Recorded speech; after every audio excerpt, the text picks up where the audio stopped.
Om Swastiastu. Baik, kembali lagi bersama kami Taksu Poleng. Nah, kali ini kita lengkap bertiga dalam tema jalan-jalan sejarah Taksu Poleng.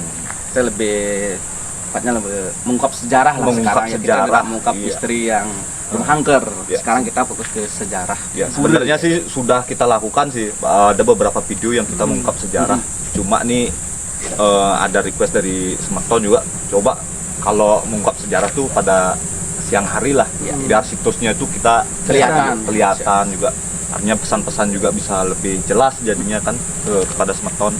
Nah, kali ini kita tepat berada di Pura Negara Gambur Anglayang ya. Secara administratif Pura ini berada di wilayah Desa Pakraman Kubu Tambahan, tepatnya lebih di pantai Kute Banding.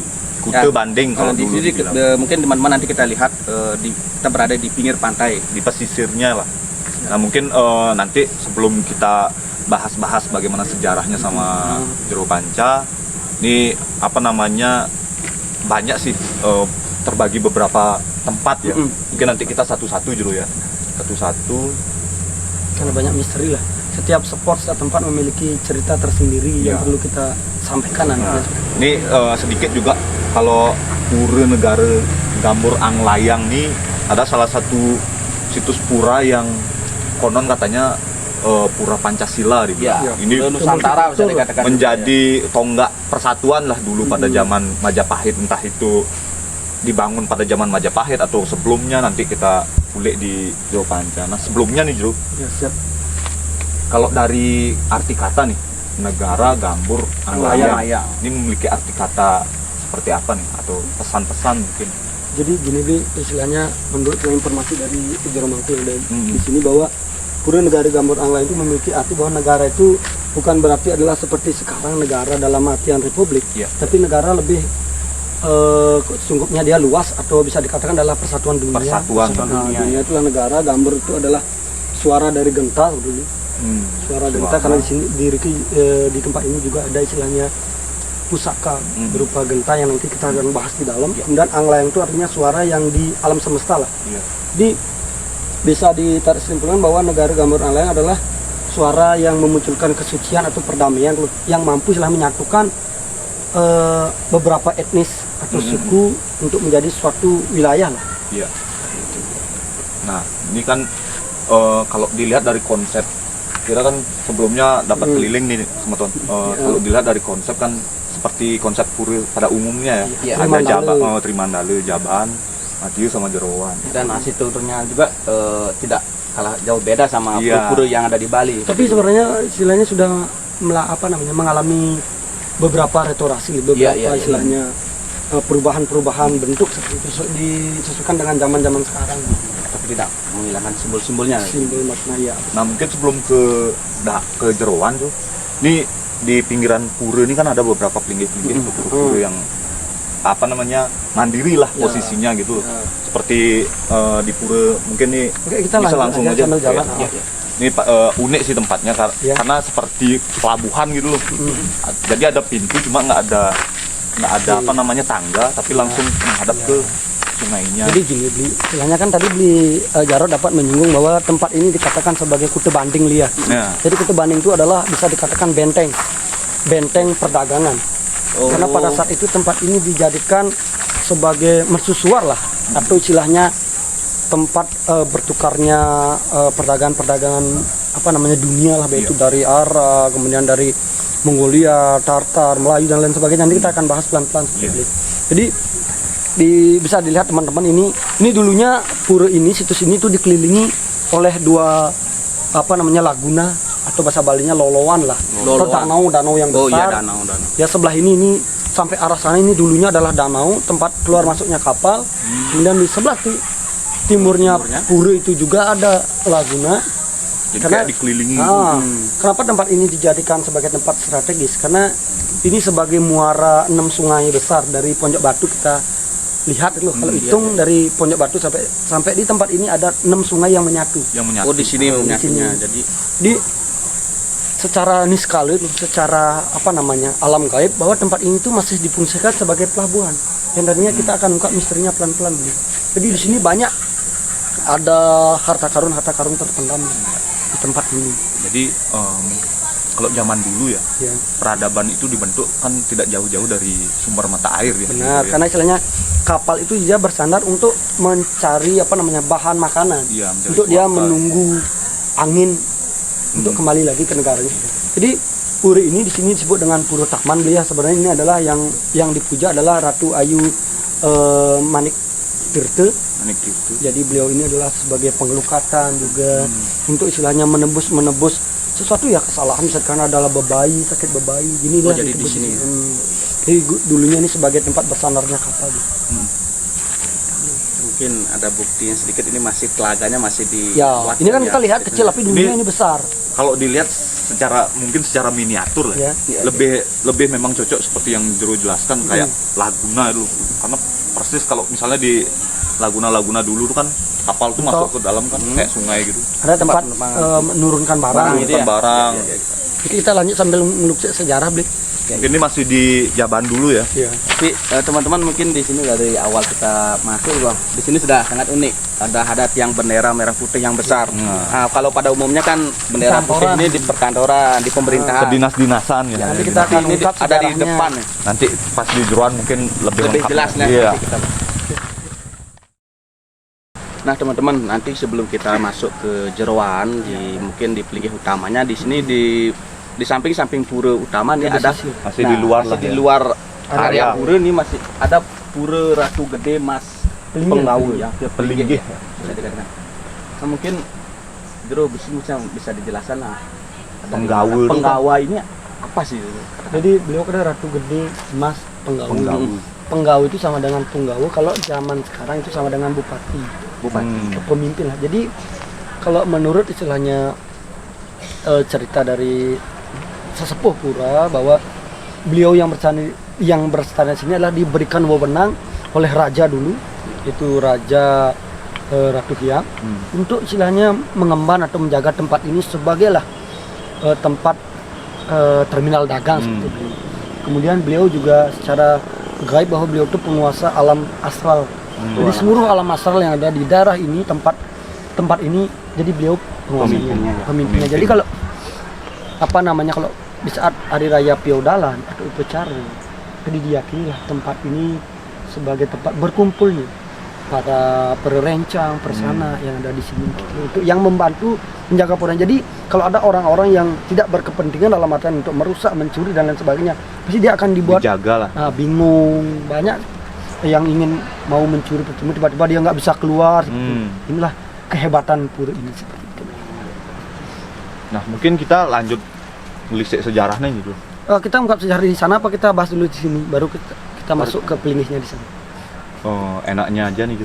Boleh aja Kalau nanti misalnya- sambil jalan atau kita nyari tempat spot Mungkin dulu nih lah. semeton juga udah menunggu kan.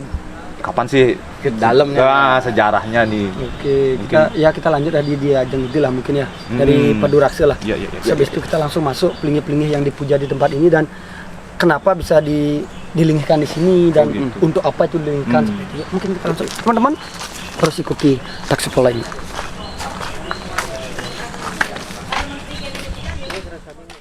Nah, nih Jo, kita kan sudah berada di pintu masuk dari Madiun ya, Madiun. Iya. Kalau bisa dibilang nih di sebelah Jabat Tengah lah. Jabat Tengah ya. Jadi di sana itu udah jeroan nih. Mungkin sebelum di sana kita mau membahas tentang sejarahnya dulu ya. Sejarahnya dulu. Bagaimana awal mula pura ini dibentuk gitu loh. Ini kan tadi Jero jelaskan kan sebagai pelabuhan gitu loh, atau sentral perdagangan. Nah, kenapa bisa jadinya pura Pancasila lah dibilang, atau namanya agama negara Nomor orang lain. mungkin Dari bisa sejarah. dijelaskan secara peradaban mungkin ya, mungkin lebih gimana ya, lebih jelas dan lebih dalam gitu.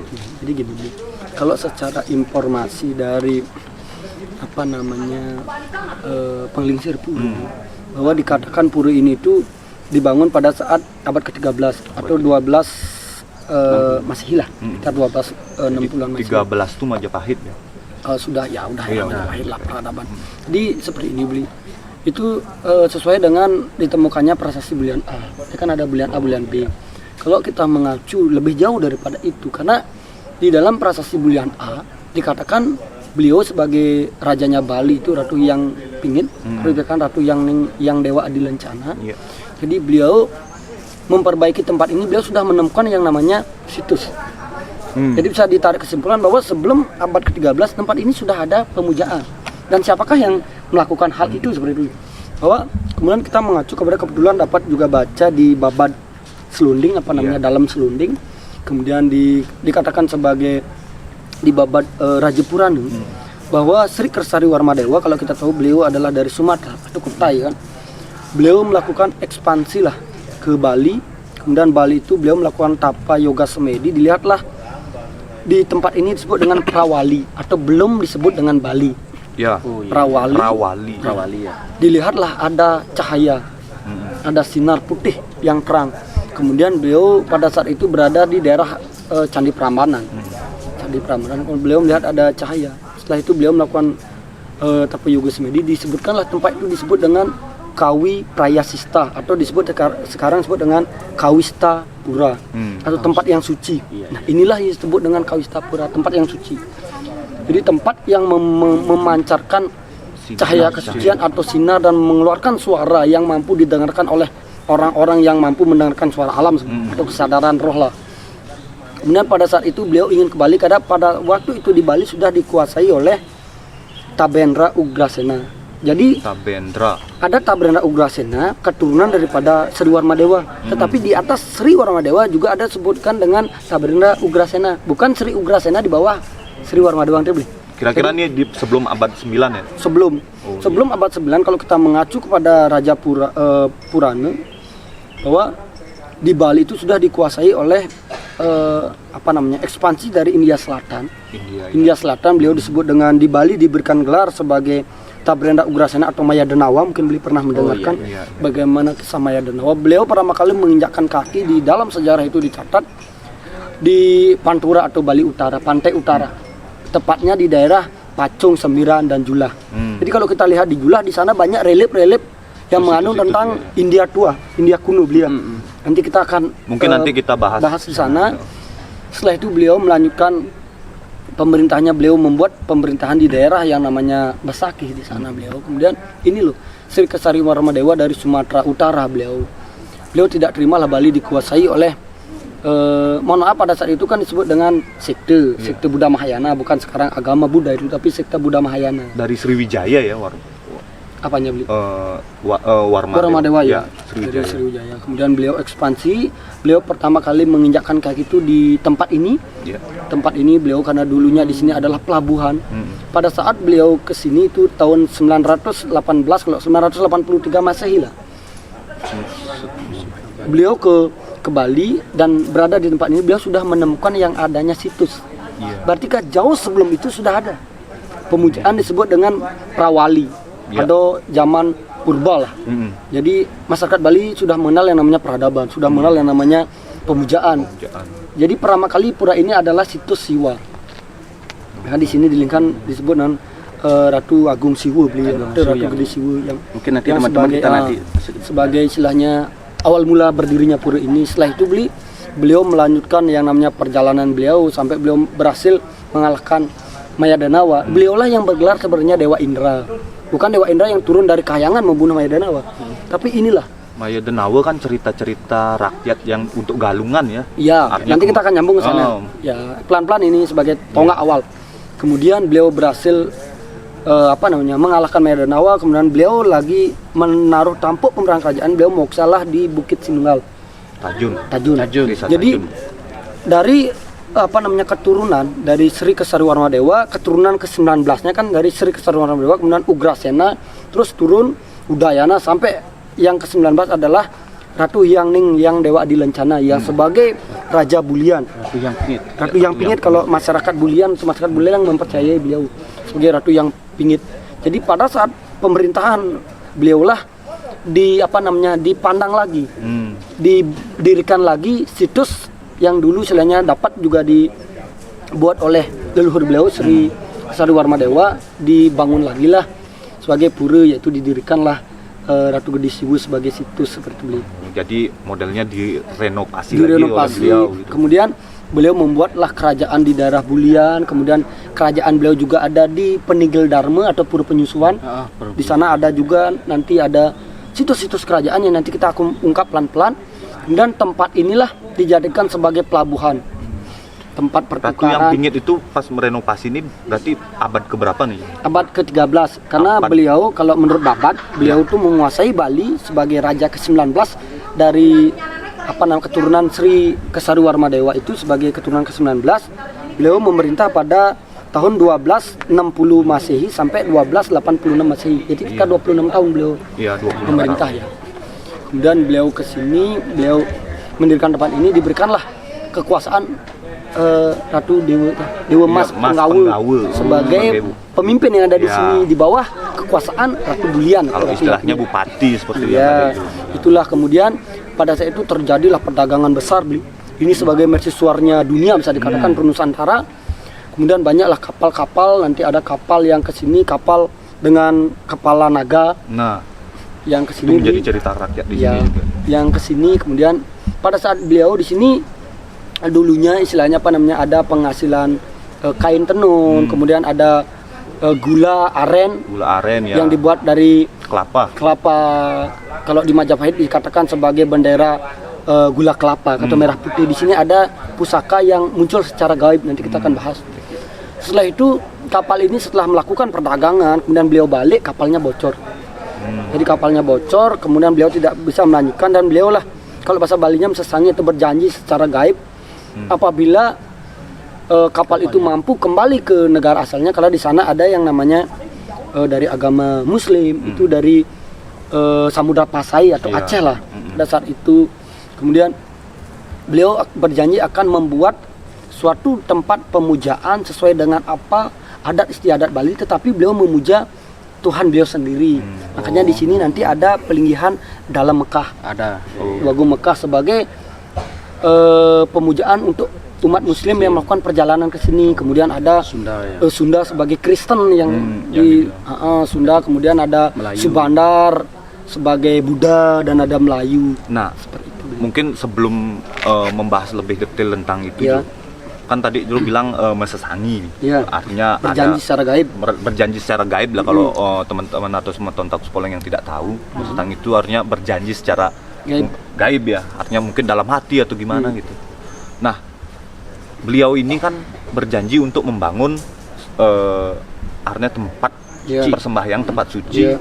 menurut kepercayaannya ya. Heeh. Nah, kenapa dalam bentuk pura gitu? Jadi kan karena beliau yang pertama adalah menghormati tradisi di mana beliau itu tinggal. Mm-mm.